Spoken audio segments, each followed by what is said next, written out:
It's your Wednesday daily delivery. I am Michael Rand, happy to be back for another day and a really good show coming up for you guys. Chip Scoggins, Star Tribune columnist, joins me here in a little bit. It's been a newsy week for the Gopher football team, a newsy past few weeks, really, with everything going on. Joe Rossi, defensive coordinator, departing for Michigan State. A couple players that were high recruits, maybe looking elsewhere, so maybe going to sign elsewhere next week. A bunch of transfer portal players coming in. It's a lot going on. Chip and I'll get in pretty deep on name, image, and likeness, what that means in modern college football, how it's impacting the Gophers. It's such a hot button issue right now with the NCAA proposing maybe some new rules down the road. So Chip and I will go pretty deep on why Joe Rossi maybe left and where the Gophers are headed from here in this new college football landscape. Chip and I will also get into Vikings quarterback stuff, and I'll get to that here in a minute again before Chip and I talk about it, but some news there as well. Got some Gopher basketball stuff towards the end of the show, and a legendary coach hanging it up after 2024. First, though, what I miss, like I said, Vikings are going to Nick Mullens. Not a surprise. Switching quarterbacks again.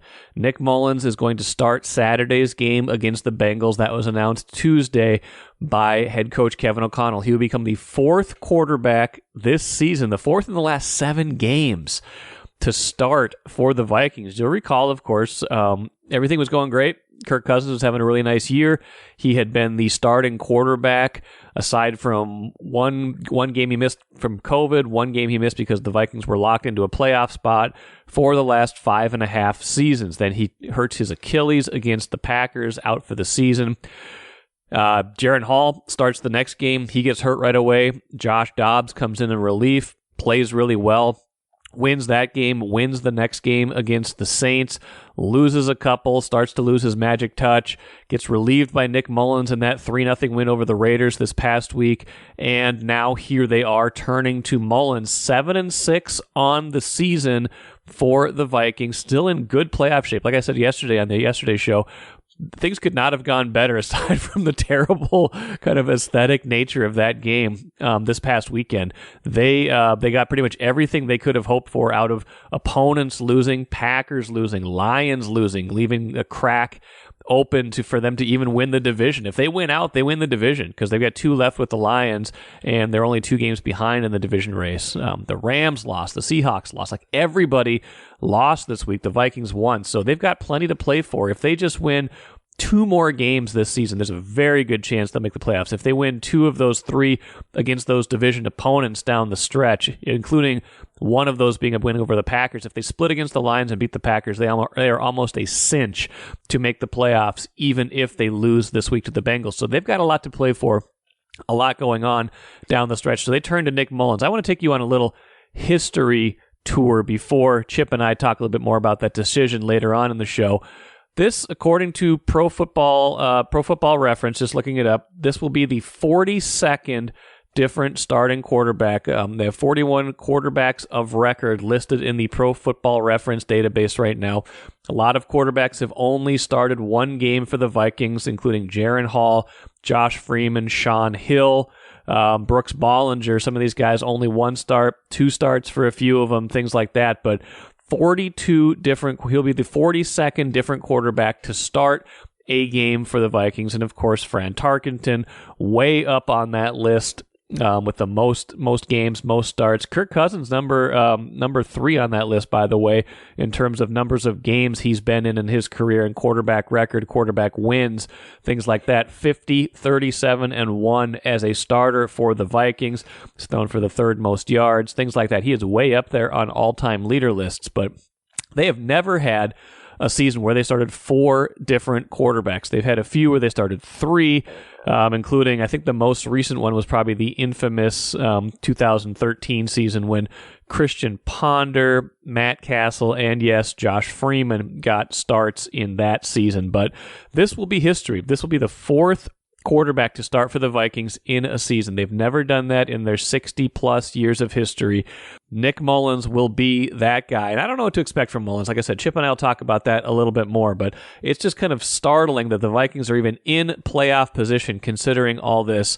And I don't know if it's a testament to, being able to kind of win a lot of different ways, the greatness of their defense, some of the good work Dobbs did early, some of the way they've rebounded from that 1-4 start to make this a season. The mediocrity of the NFC, all those things swirling around to make this possible for them. But this is quite a position to be in.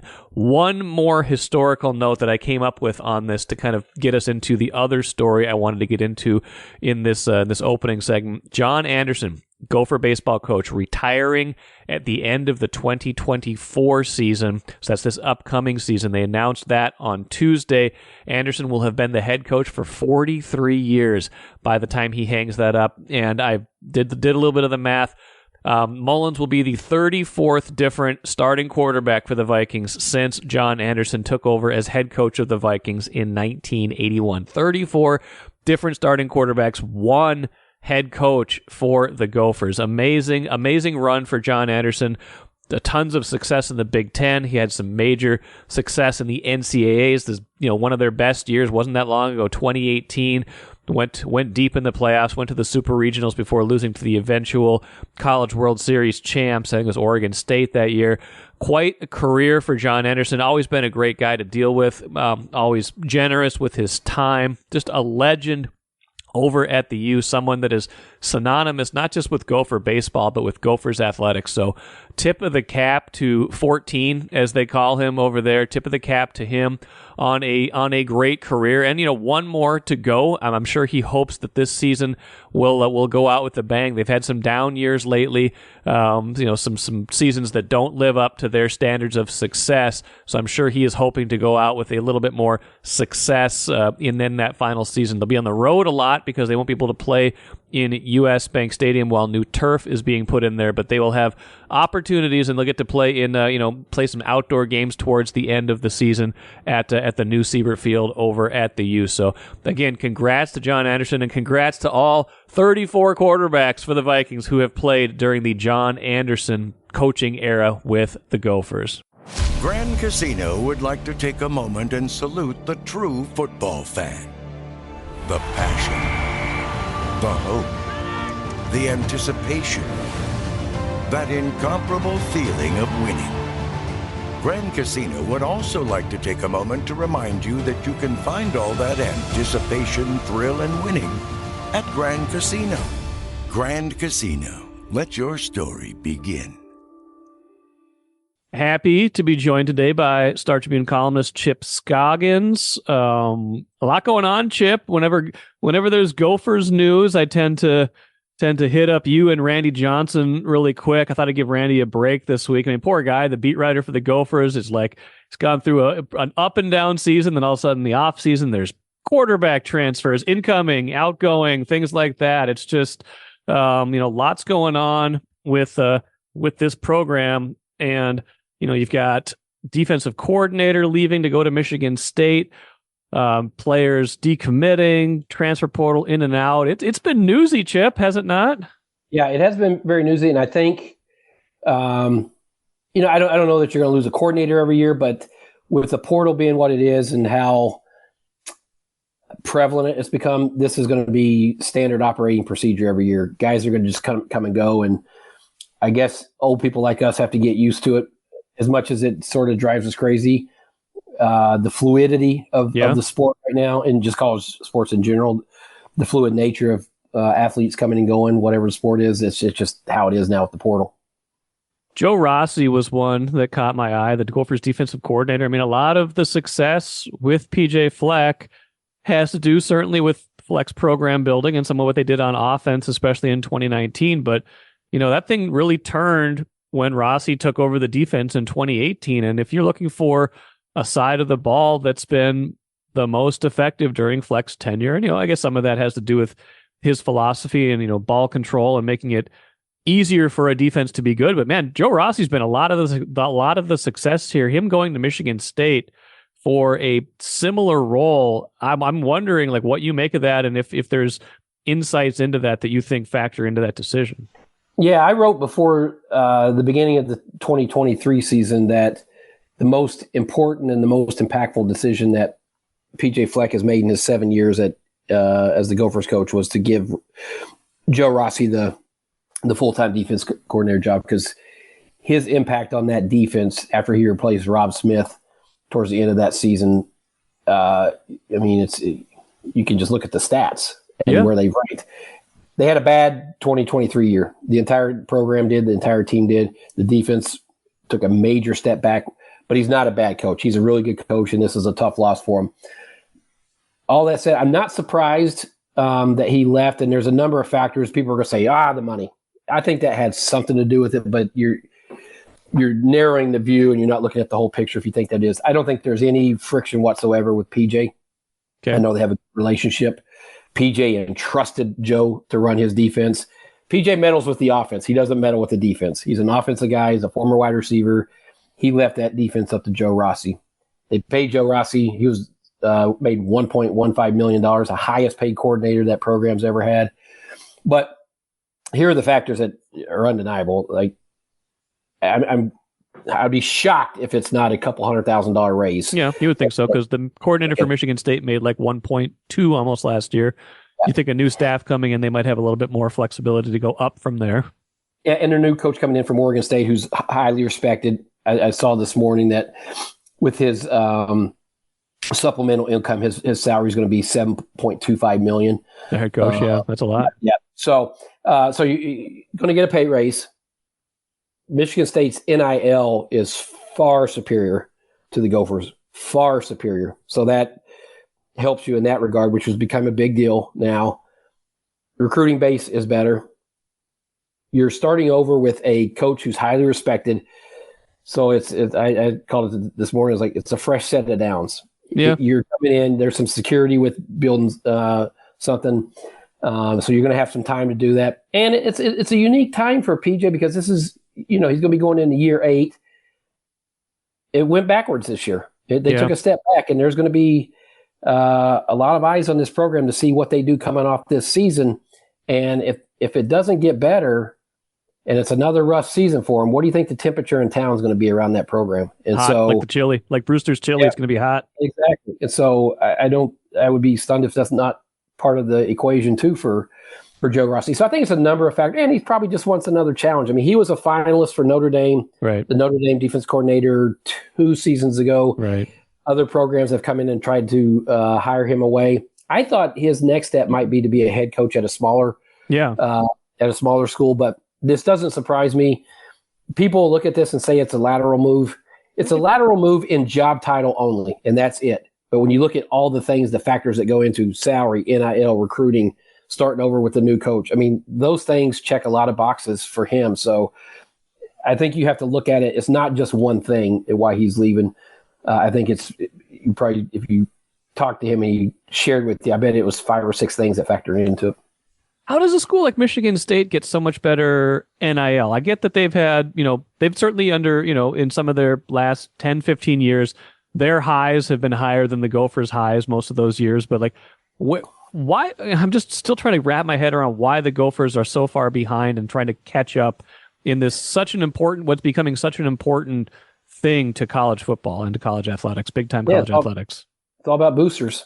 And if you can get corporations that are tied to that university to we have millions of those here. Like what? Yeah. Yeah, but that's the thing. Corporations, the Fortune 500 companies that we hear in this market, they advertise and sponsor teams with the idea they're getting something back. Target Center, people that do it with Vikings, the corporations that have sponsorship deals with the Wolves, the Wild. The whole idea is that there's going to be a return on that investment, the advertising. Well, what return investment are you going to get given to an NIL that you're going to help keep a running back home? Well, how does that benefit the company? I mean, it doesn't. There's got to be they're in it to make money. These when you advertise with someone or you market with somebody, the whole idea is that you're going to have eyeballs on your product, and then that's going to there's going to be a reciprocal financial payoff for that. Well, if you're giving money just to an NIL, it's like what's in it for the company. And so it has to be boosters. And there is a tier in the Big Ten that is a notch above everybody: Ohio State, Michigan, Michigan State, Nebraska. And I know Iowa's is strong too. And so that's just a factor. And I think they have some wealthy boosters. I think they have some corporations that have helped them in that regard. So it's just a factor. And that is, the NIL world is so prevalent now, and there's so much dialogue and conversation about how that, impacts recruiting, transfers, what have you. And it's you can't talk to a college coach today, without it coming up within the first 5 minutes. Well, I mean, and so go ahead. No, I'm sorry. I was going to say, if that's the case, and we've talked about this before, this is not a surprise, but like, if that's the case, I don't like where this is headed for the Gophers, right? Like, if their NIL is bad, they had a 5-7 season. You're seeing already, a couple of these big time recruits that they had, they gotten verbals for. You got the one, Coy is maybe going to go to Ohio State now. You got the one from Prior Lake that's going to, it's going to USC now, and I'm sure NIL is a factor somewhere in there. And so is the prestige of the program. That was always going to happen at a certain level, right? Like, you make a verbal, some guy has a great senior season, and all of a sudden his profile raises and they sign somewhere else. That's going to happen. But it's only going to become more when these programs that have such a bigger collective are able to then poach these kind of guys that teams are ready to take a chance on that are now more known commodities. Like, where does it just feels like a downward spiral that's hard to stop when you factor in NIL into the equation. And that's why we've been screaming from the mountaintops. Everybody who loves college sports or is involved in it is, I will say the Gophers have come miles from where they were last year. Dinkytown athletes, Derek and his partner who run that have just done yeoman's work to build that up. And it's a grassroots, get people involved. And they were able to keep Darius Taylor, their star running back, with NIL. And you look at all the guys that have come back that decided to stay. What did they say in their social media posts? Coming back for another year, Dinkytown athletes. And that was not just, hey, let's. It's not a coincidence. It wasn't a coincidence. It was a marketing campaign and more people to get more people involved. And so the way it's explained to me is they're not going to be able to compete with the tops. So if Oregon wants to come and get this is the part about NIL. Let me do a little rant tangent on this. Yeah, I was all for NIL for years. I go back 10 years. I was saying they need to change the model and adopt the Olympic model in college sports, that these athletes should be able to profit from their popularity, from their success. So I'm all for NIL, but not to what it's become, where schools are poaching and tampering with athletes on other rosters, enticing him to leave to come here for a big NIL package. That's not what it's meant to be. It's meant to be, if Mohammed Ibrahim comes and has a really great career at Minnesota, and Gushers wants to have him promoted, if a car dealership wants him to sponsorship, if somebody wants to do an autograph signing or make a TikTok video for something, that's what NIL is meant for. It's not meant to poach athletes off rosters. And so that part bugs me, and I don't know how they, it might take legislation to get that figured out. And we can talk about the thing that the NCAA president came. But the Gophers are in, if as it stands right now, if somebody from one of these big schools, Texas A&M, Oregon, if they're going to offer $1 million or whatever to one of their athletes, they can't compete it. But I think they are in the ballpark with those mid-tier teams, that they're able to kind of give their prioritize that, their star athletes, because that's what you have to do to keep, give them enough money for them to stay here. So, Mike, we may not like this. We may not like the way college sports are going and this path that it's going down, but it's not changing. No. Right? And if you saw the new university president, Charlie Baker, came out last week, and he sent a letter to all the divisional schools with the proposal of a new FBS subdivision, where basically schools break away and they create their own set of rules in regards to NIL, paying players, profit sharing, roster sizes. So, there's a lot of things that would have to be solved. before that happens. But the fact that the NCAA president is bringing it up tells you it's going to happen sooner than later. Would the Gophers be a part of that upper tier, do we think? I think you have to, Mike, because you don't want to be seen as a big step down from them, because you think it's hard to recruit now. Imagine trying to recruit where against all these schools that have a minimum that they're going to pay players and there's profit sharing and they're handling their own NIL. What would be your sales pitch against that? Right. You know, and they have the TV money. The big end of the TV money. So you'd have to. You may not like it, but I just to sit out. I don't know that that's what they're going to want to do. So I mean, it's so hard to even fathom 5 years from now what this is going to look like. But to get back to the original report with Joe Rossi, like is that a factor when you're having to recruit and you know you have a healthy NIL to sell to athletes? That's a box to check when you're starting to do the calculus. And I don't necessarily dislike it. I just dislike it for the Gophers. Like I feel like they need to fence this in a little bit to the point where you're saying where this was never intended to be this kind of like creating haves and have-nots. It was created as a reward system for standout athletes who are before they turn pro. Like, hey, how are they able to profit on the fact that they're making millions of dollars for these places? They shouldn't be, they should have that opportunity. They absolutely should. I don't necessarily dislike that model. I do think they could create some rules around it. What I'm saying especially is that you just look at all the warning signs and you're like, yeah, we'll get to some good news for the Gophers in a minute. Like they got some portal kids in. They got a running back from Indiana that should help. Like it's not all doom and gloom, but the places they're kind of picking and choosing from are a little bit different than the places the other people are choosing from. Well, it is, and look at the number of coaches that have come out this year. Football coaches. Fleck was one, the Kentucky coach, and it's kind of all of those middle of the road programs that are going to be hurt by having their best players lured away with big, hundreds of thousands of dollars deal. I don't think Matt Rule, the Nebraska coach, he wasn't being flippant when he said an NIL quarterback or a quarterback out of the portal at the FBS level or a Power 5 level is going to cost you $1 million to $2 million in NIL money. That's a fact. PJ Fleck said it's absolutely what you have to pay. And so you look at it, they got a quarterback transfer from New Hampshire. That's not to say he can't succeed. That's not to say, but if the quarterback that just left Ohio State, Cal McCord, is looking at Nebraska. Funny, they have a very successful and healthy, robust NIL program. That's just, and I don't know. Again, the Gophers are making great strides, but I just don't know that they're ever going to be in that ballpark with those programs with the wealthy donors that just are happy to spend their money, on the athletic programs, because you just see like some of these SEC schools and what they're willing to pay. Jimbo Fisher, their donors were willing to buy off that, like $90 million. Yeah. Yeah. It's unbelievable.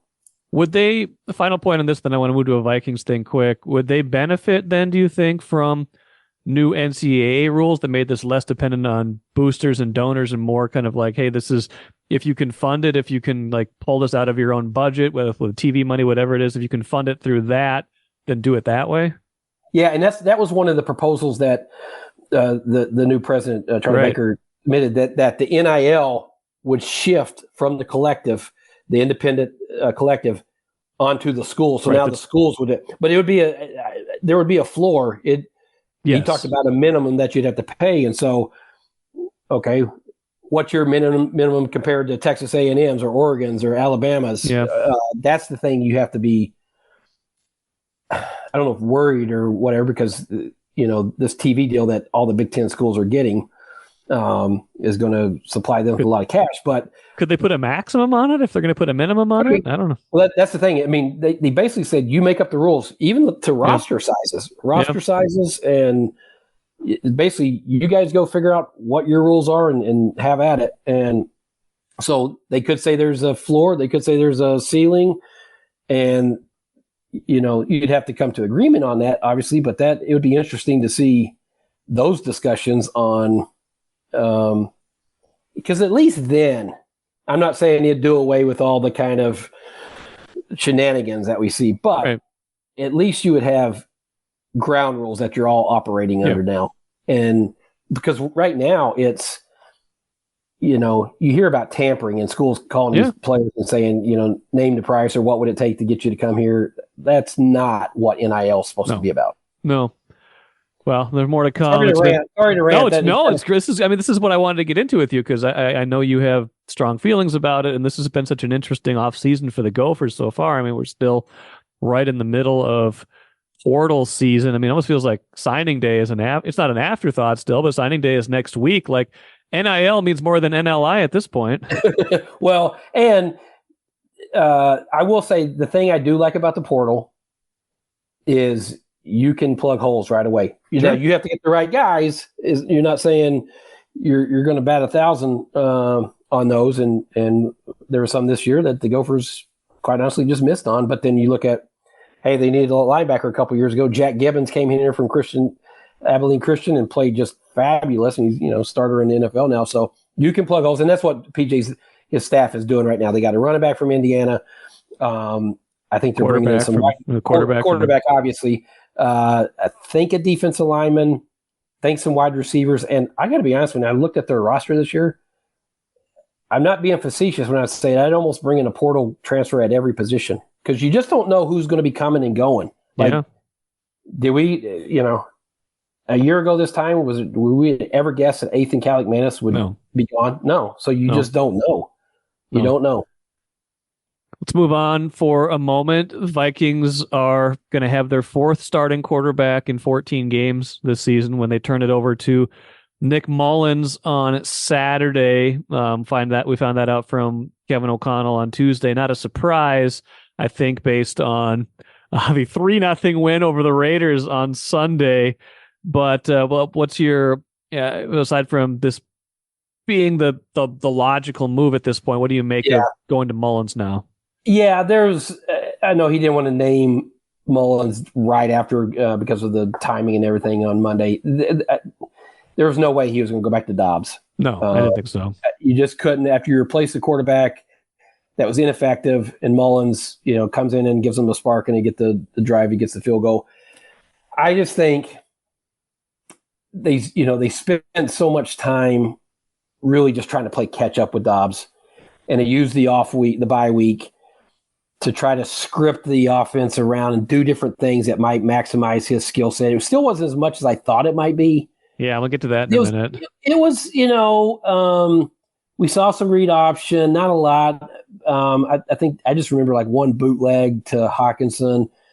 I think we just got the first 2 weeks where he knew nothing and just basically improvised and freelance, and we thought it was going to look more like that than structured pocket stuff. But when it was just so ineffective coming off a week of really intensive conversations between O'Connell and Dobbs and like, how can we make this thing work? The turnovers went away, but it just wasn't clicking. And so it made it, I thought, the decision easy for him to just say, let's go to the guy who's been in the system, who's been around here for more than a couple weeks, who knows the personnel. There's a ceiling there, but at least you feel comfortable that he knows the offense and has been around here for enough time that he can operate this thing. And so, it's crazy when you think this is going to be their fourth different starting quarterback. I mean, it just doesn't happen in the NFL. So it's not a big surprise. It's not. One thought I'll leave you with. I've thought about this a lot and talked about this a lot already. The point you were making earlier is one I've made, is that I feel like they asked Dobbs to do a lot more of what they wanted him to do versus them doing a lot of what Dobbs does best. I think this was, again, I don't think Dobbs is maybe not the right quarterback I think he's certainly not the right quarterback for this system, but he certainly has strengths. As part of the reason I thought he was still their best choice against the Raiders going into that game. I feel like it's just kind of telling the inflexibility of the lack of creativity, maybe of not being able to tailor something around his strengths and kind of kind of putting him into a box a little bit more of what you want him to do. I don't think this was Kevin O'Connell's finest coaching hour. Yeah, and I struggle with that because clearly the Chicago game, I think O'Connell came out there and said, I didn't do enough to tailor the offense to what Josh Dobbs did. We're trying to ask him to be a pocket passer. That's not who he is. So I think they tried to do some different things, but you're asking the coach to really radicalize that how he coaches that position, the whole scheme, what they asking him to do. And I just, I think there's only so far he's willing to go on that. Yeah. And without just completely overhauling everything, now you're redesigning your entire offense. I think he probably just said, okay, we'll give a little bit more in that area, but when you saw the results, it's like there was nothing there. Yeah. I mean, the accuracy and stuff. So I it's kind of the cliched answer, but when the more you watch, you see why he's been on so many teams now. That's just hard for him to stick. And so I think you go with Mullens and see if he can, the defense, if you can just win kind of slugfest and this defense can play the way that, Mike, this defense is number 5 in scoring defense in the NFL. Yeah. You talk about in 1 year. I know. And so can they score enough points? Can they, if Jefferson's back, can they got to get more out of their offense, but it's just, I think they're just going to have to win a much different way than what became accustomed to last year. Yeah, that's true. We'll see if it works, or we'll see if there's another twist and turn along the way. There's still 4 games left. We never know. And they control their own destiny. If they win out, they win the division. It's crazy. I mean, that tells you the state of the NFC. And the state, it's funny, I'll have a column on this later this week, but we talked to some guys, Dalton Reisner, about this today, just like when you look at the standings, it's just like nobody's out of it. Nobody's out of it. And like every game comes down to the last minute, and then even like the lines are all like -2, -3. It's like everything is close. I feel like there's 2 good teams and everybody's 6-6 or 7. Yeah. So, it's like, and the good teams could still lose every week. Like the Dolphins just coughed up like a 14-point lead in the last 3 minutes to the Titans. Like what happens? I know it's what the venerable Sid Hartman would say? What? Crazy league? Crazy week. That's right. Chip, appreciate it, Chip. Hopefully we'll be back with another crazy week sometime soon. All right, brother. See you, man. Thanks again to Chip. I always appreciate having him on. And yeah, he's right. There's a lot of big weeks, a lot of newsy weeks. I'm sure he'll be back on sooner rather than later because always brings the good stuff. Let's finish with the cooler. One thing that caught my ear, I guess, with the announcement Tuesday of the quarterback switch is that they haven't decided on a backup for the game. They haven't said if Josh Dobbs or Jaren Hall will be the backup on Saturday against the Bengals. That's interesting to me because that's not something where you need to use any kind of like subterfuge. You're not going to like make an opponent prepare for a backup. You could easily just go and name a backup right now and say it's going to be either Hall or Dobbs. If Dobbs went all the way down to number 3 on the depth chart, that would be interesting to me. It also would show a certain amount of confidence in Hall, both in his progression this season and his progression from coming back from that concussion that knocked him out of the Falcons game and set us down this path that we are on right now. Also, Gopher men's basketball, good win on Tuesday night, a blowout win. They're kind of feasting on some cupcakes right now, but that's what they should do. They should make those games lopsided and not close. And if they're able to do that, at least maybe showing some signs of life this season, had that good win against Nebraska, taking care of business against some of these non-conference opponents. So we'll see where that's headed. But good win for them on Tuesday. Good to take care of business in that way. Speaking of taking care of business, big Wolves game on Thursday at Dallas. Chris Hine will join me on Thursday's show to talk about that. Set that up. 17-5. Timberwolves lost their last game against the Pelicans. Tough stretch of games right now. We will learn a lot about them in the next 15 games or so. Chris and I will break that down on Thursday's show. Until then, I am Michael Rand. Thanks again. Back at it again tomorrow.